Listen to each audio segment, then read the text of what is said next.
મહાપ્રભુજી કેવા છે? યમનાષ્ટકની ટીકામાં સુંદર વર્ણન આવે છે કે વિશ્વોદ્ધારાર્થમ એવ આવિર્ભૂત વૃંદાવન પ્રિય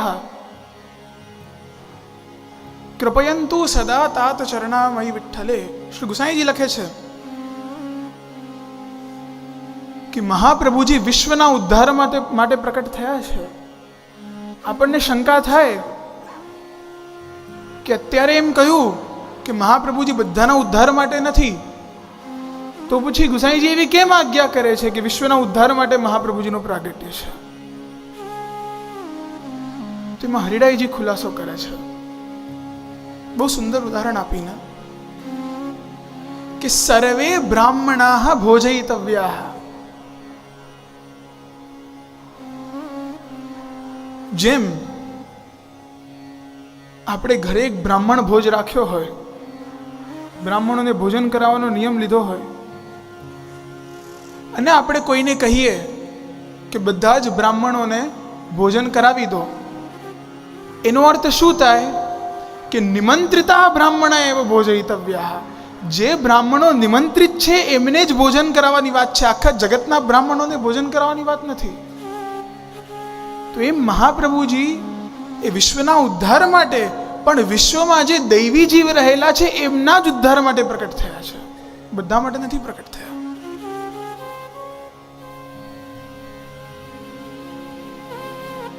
દયારામભાઈ બહુ સુંદર લખે છે કે જગત જપે નૃપ નામ રહ્યો જસ સગડે ફેલી, પણ પટરાણીનું નામ એ જ લહે જે રહે રંગ મહેલમાં. રાજાને આખું જગત ઓળખતો હોય, પણ રાજાની પટરાણીને કેવલ જે રંગમહેલમાં રહેતા હોય ને એ લોકો જ ઓળખી શકે.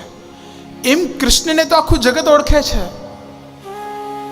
પણ કૃષ્ણની સ્વામિનીજી એવા શ્રી વલ્લભ, એમને એ જ ઓળખી શકે જે પ્રભુના રંગમહેલના જીવો હોય.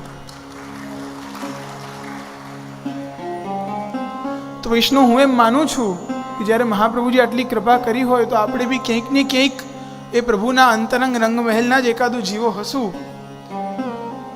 કે આપણને એવો સૌભાગ્ય પ્રાપ્ત થયો, કે મને બી એવું સૌભાગ્ય પ્રાપ્ત થયો કે શ્રી મહાપ્રભુજીનું વર્ણન કરી શકું. બાકી મહાપ્રભુજી તો નિગમ નેતિ નેતિ ગાય, નિર્ગુણનો નિર્દેશ અટપટો. જેમ ગોપાલદાસજી કહે છે કે બ્રહ્મ કેવા છે જ્યાં વેદ બી નથી પહોંચી શકતું. શ્રી આચાર્યચરણ બી એવા જ છે. એમનું વર્ણન કરવું શબ્દોમાં શ્રી આચાર્યચરણને બાંધી ના શકાય, એમ કહું છું. એ આપણી માટે સ્વયં વસ્તુતઃ કૃષ્ણ એવ સ્વયં કૃષ્ણ, ને કૃષ્ણ પરબ્રહ્મ તો કૃષ્ણો હિ. તે શ્રી આચાર્યચરણ પ્રભુના સ્વયંના સ્વામિનીજી, ગૂઢ ભાવ યહ સ્વામિની પ્રકટ કૃષ્ણ અવતાર. તો એમનું યદિ શ્રવણ કરવું હોય, એમને સમજવા હોય, તો પ્રભુના રંગમહેલના જીવ બનવું જ પડે, ત્યારે જીને આપણે સમજી શકીએ.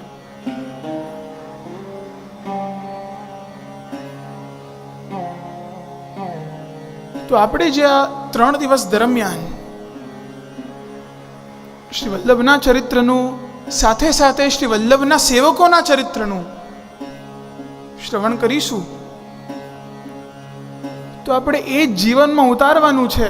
આપણી એવી લાયકાત નથી કે આપણે એમના જેવા થઈ શકીએ, પણ એમનામાંથી કંઈક, એમના જીવનમાંથી, વૈષ્ણવોના જીવનમાંથી એક વાક્ય બી યદિ જીવનમાં ઉતરી જાય તો આપણો સાચો શ્રવણ કહેવાય. શ્રી આચાર્યચરણના સેવકો બી સાધારણ નથી. જ્યારે આપ સૌ 84 વૈષ્ણવની વાર્તાનું વાંચન કરશો, એના પ્રારંભમાં આવે છે कि श्री आचार्य चरण के 12 अंग हैं, प्रत्येक अंग में 7-7 धर्म विराजमान है. 6 धर्म और 1 धर्मी, ऐश्वर्य, वीर्य, यश, श्री, ज्ञान, वैराग्य, षड्गुण અને 7મું ધર્મી. શ્રી આચાર્ય ચરણના દ્વાદશ અંગ છે, જેમ શ્રીજી બાવાના દ્વાદશ અંગ છે, દ્વાદશ અંગ વૈ પુરુષ, પ્રત્યેક અંગમાં 7 ધર્મ બિરાજમાન છે, 6 ગુણ અને 1 ધર્મી, એમ 12 સત્તા થાય 84.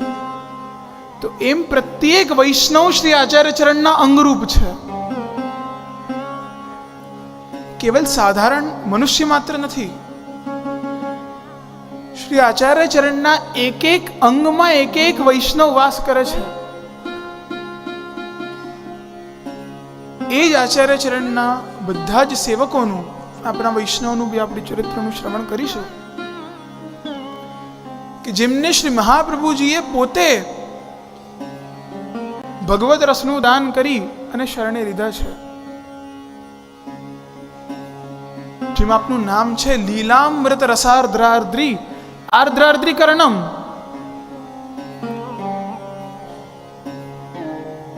કોઈ નદીમાં જઈને ડૂબકી મારી આવે અને એ જ ભીના અંગથી બીજાને ભેટી જાય તો બીજો બી ભીનો થઈ જાય. તો એમ શ્રી આચાર્ય ચરણ એ ભગવદ રસમાં આપ મગ્ન હોય છે ને જે આપની સન્મુખ આવે છે એને બી ભગવદ રસથી પરિપ્લાવિત કરી નાખે છે.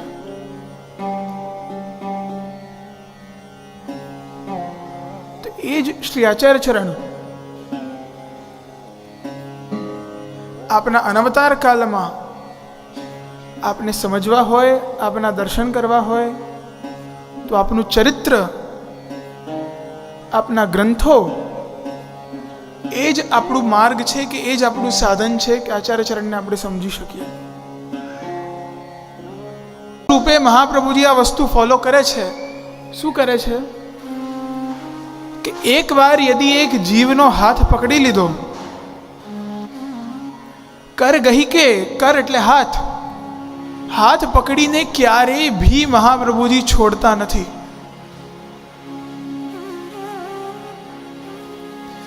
અને યદિ મહાપ્રભુજી યદિ છોડી દે તો શ્રીજી બાવા ક્યારે એને છોડતા નથી, ઠાકોરજી ક્યારે છોડતા નથી.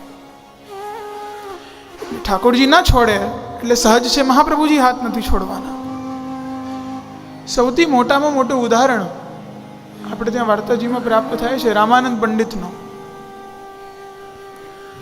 કારણવશાત મહાપ્રભુજીએ ત્યાગ કર્યો કે આજ શું તેરો ત્યાગ કરો હું, કે આજથી તારો ત્યાગ કરું છું. દુઃખી થઈ બજારમાં ચાલી રહ્યા હતા, ત્યાં જલેબી દેખાઈ. જલેબી દેખાઈ તો મનમાં થયું કે મારા તો જલેબી લાગી રહી છે. આજુબાજુ દ્રષ્ટિ કરી તો ભોગમાં તો જલેબી આવી નથી. તો વિનંતી કરી, કૃપાનાથ આજ જલેબી કહાં શું અરોગી? श्रीजी बाबा आज्ञा करी कि मैंने तो रामानंद पंडित के हाथ से रोगी है. पर